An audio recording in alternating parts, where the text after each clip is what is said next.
Ing. Oh.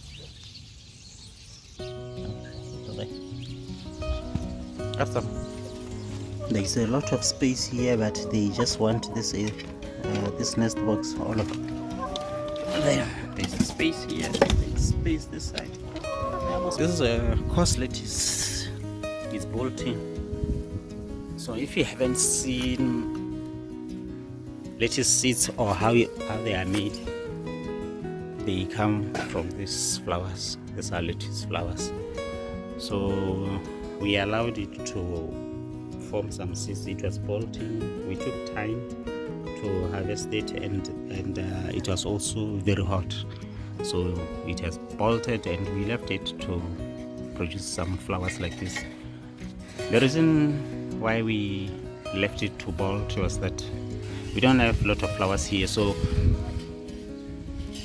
our pollinators can have these flowers.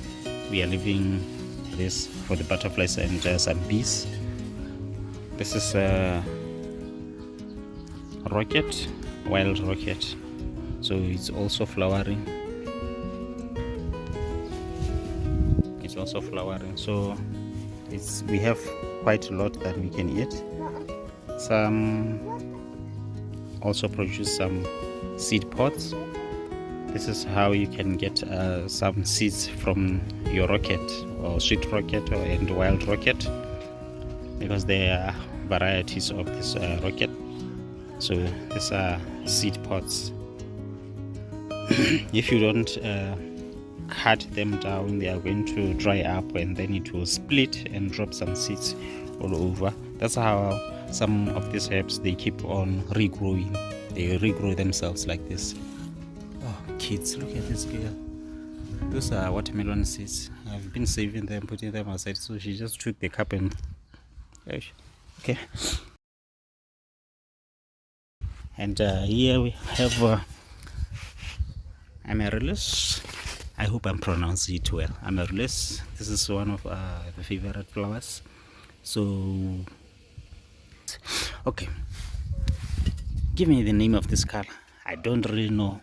I just know that it's amaryllis. I found someone selling by the roadside. Fig soils have already produced some fruits, but what I know is that I'm not the only one who's going to be eating these fruits. They are coming, the birds. Ma, the thoughts so di choletseng ha le yana wa re ke re yang ka tswa. This is a lemon. No, it's a nartjie ka Sekgowa, nartjie. This is nartjie plant, citrus empress. So this nartjie is the citrus empress, evergreen, growing 4 meters, sweet and juicy. So it needs sun, fruits in winter. Okay, yeah, it has fruited in winter, and then it produces some flowers again.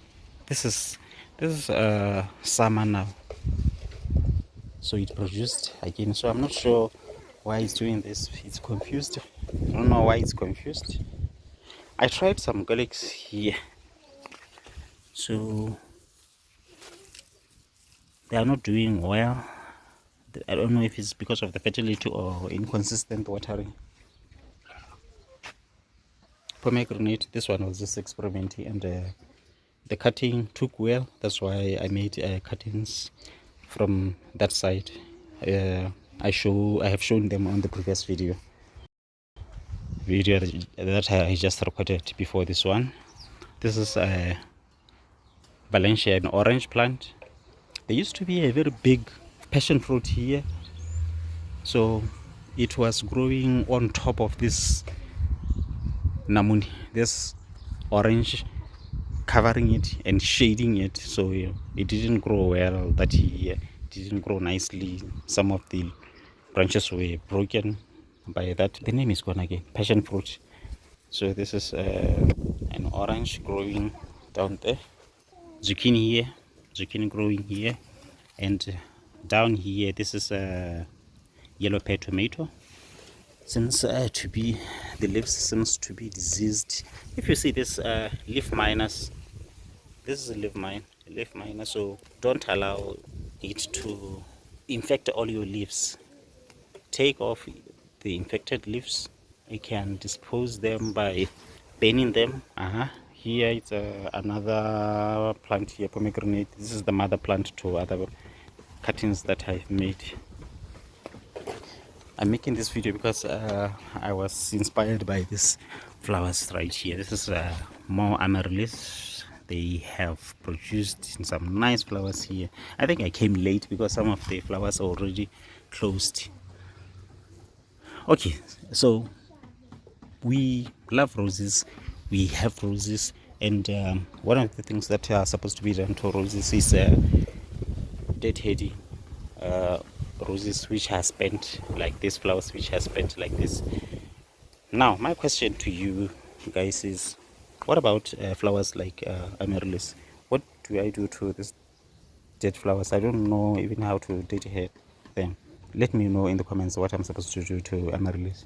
Do we cut the dead flowers off? Do we cut here to deadhead this, or do we cut here? What's the right way to do it? Or we just leave them as they are? I don't know about this. Also, what causes this? This stem right here is dying. This one is surviving. It's even producing a flower right there. These are new roses. We just bought these new roses from my friend, and this is I have some diseased leaves here. At the same time, let me dispose. Is it wrong to give to the chickens those leaves? So there's a rose here. It's very beautiful color. This one. More flowers right here. This is a kumquat. It's producing too. It's producing. So it's a small bushy plant. It doesn't grow quite big, and it will produce small, tiny, more like mini oranges. The skin is sweet and it's a bit tangy inside, a bit sour inside. You just eat the whole thing. Just wash it and eat the whole thing. No need to peel it off. Here we planted some succulents and some of things like these flowers. They have grown on their own, so we didn't invite them. So since we didn't invite them, they have grown on their own. These petunias and these other marigolds and stuff, we allowed them to grow. So if they can survive the environment here, because we don't want to water this place a lot because we wanted some succulents, if they decide to survive, they will survive. It's fine. If they can't, if they die, then they die. It's fine. This is rosemary here. It's not doing well. I don't know why.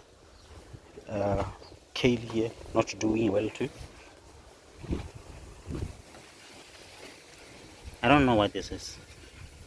Can you identify the Boloisi here? What is this disease?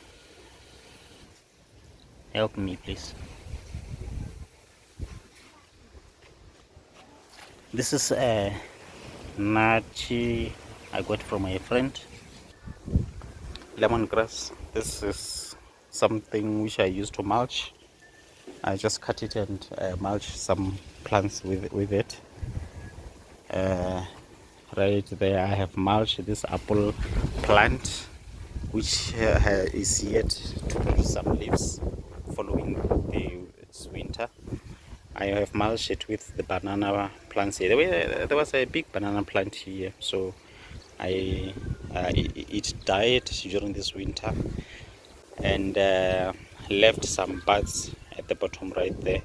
So we took 3 more buds to the other side and left 1, 2, 3 here. The old leaves and the stems, we used them to mulch that area. Banana loves moist place, and we used some also to mulch this area right here. We have some garlics right there, and self-grown, self-seeded, self-grown, a volunteer, tomato volunteer there, cherry tomato, another tomato plant there, grown itself there. It's a yellow pear tomato. Yellow pear tomatoes are one of my favorites. One of my favorite tomatoes.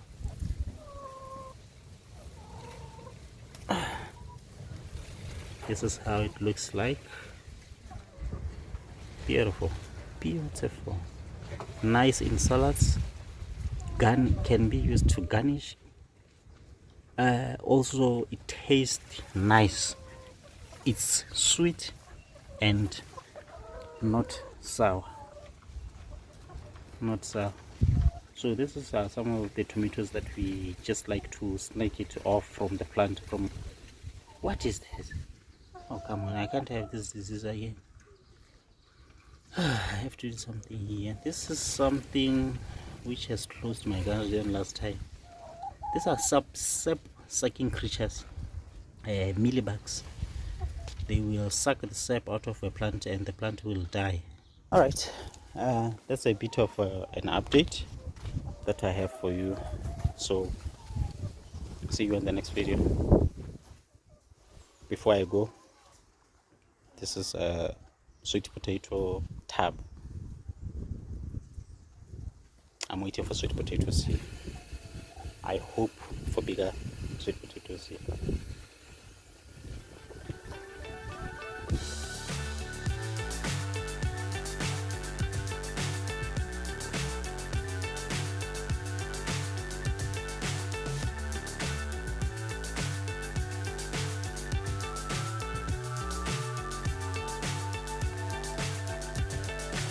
So high, I'm hypnotized.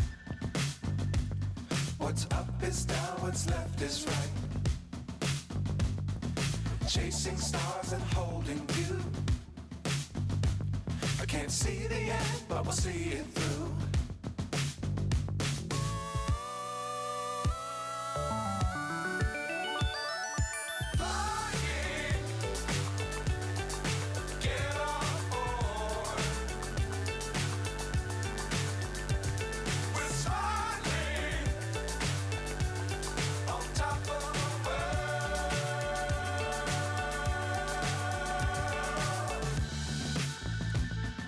Dangerous times, don't fly too high.